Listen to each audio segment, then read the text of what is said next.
गांव की सुबह। सूरज की हल्की रोशनी जैसे ही गांव की मिट्टी पर पड़ती है, एक साधारण सा गांव जाग उठता है। लेकिन इस गांव की सुबह में सुकून नहीं, बल्कि चिंता छुपी हुई है। यहाँ हर चेहरा कुछ कहना चाहता है, पर डर सबको चुप करा देता है। कुछ महीनों से गांव में एक अजीब सा बोझ बढ़ता जा रहा है। महल से आने वाले सिपाही, बढ़ता हुआ टैक्स और गरीबों की टूटती उम्मीदें। भाई, रोज महल से सिपाही आते हैं, टैक्स बढ़ता जा रहा है। हम गरीब लोग जाएं तो जाएं कहाँ? बच्चों का पेट भरना मुश्किल हो गया है। ये आवाजें सिर्फ शिकायत नहीं थीं, ये उस दर्द की पुकार थी जिसे कोई सुन नहीं रहा था।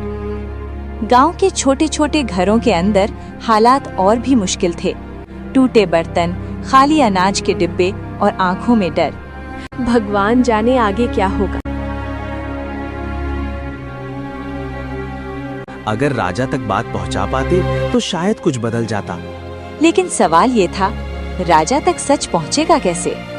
उधर राजमहल, ऊंची दीवारें, चमकता हुआ पत्थर और बाहर से देखने पर सब कुछ बिल्कुल ठीक। ये महल लोगों की नजरों में शक्ति का प्रतीक था, पर इसी महल और गांव के बीच एक बड़ी दूरी बन चुकी थी।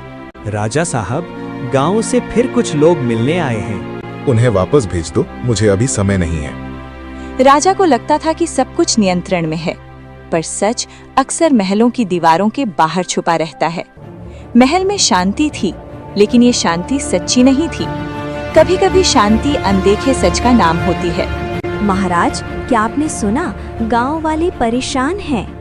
ये सब अफवाहें हैं। पिताजी, अगर सच हो तो?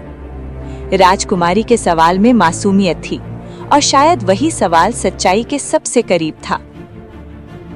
राजकुमार चुप था, लेकिन उसका मन शोर कर रहा था। वो समझ चुका था कि सच्चाई सुनने से नहीं, देखने से मिलती है। अगर सच जानना है तो मुझे खुद गांव जाना होगा। और उसी रात एक राजकुमार, राजा नहीं, एक आम इंसान बनकर गांव की ओर निकल पड़ा। गांव की गलियों में चलते हुए राजकुमार ने वो देखा जो कागजों में कभी नहीं दिखता। बेटा, हमारे पास खाने को कुछ नहीं। राजा को लगता है सब ठीक है। ये अन्याय है। हर शब्द राजकुमार के दिल में चुभ रहा था। अगली सुबह सच लेकर राजमहल लौटना आसान नहीं होता, क्योंकि सच अक्सर सत्ता को आईना दिखाता है। पिताजी, गांव रो रहा है। क्या? आज पहली बार राजा के चेहरे पर हैरानी थी। जब सच बोलने की शुरुआत होती है तो झूठ अपने आप गिरने लगता है। महाराज, टैक्स का पैसा गलत जगह जा रहा था। राजा का सिर झुक गया। अब राजा महल में नहीं बैठा, वो खुद गांव आया, क्योंकि सच्चा राजा वही होता है जो जमीन पर उतरता है। आज से कोई अन्याय नहीं होगा। महाराज, आज गांव की आंखों में डर नहीं, भरोसा था।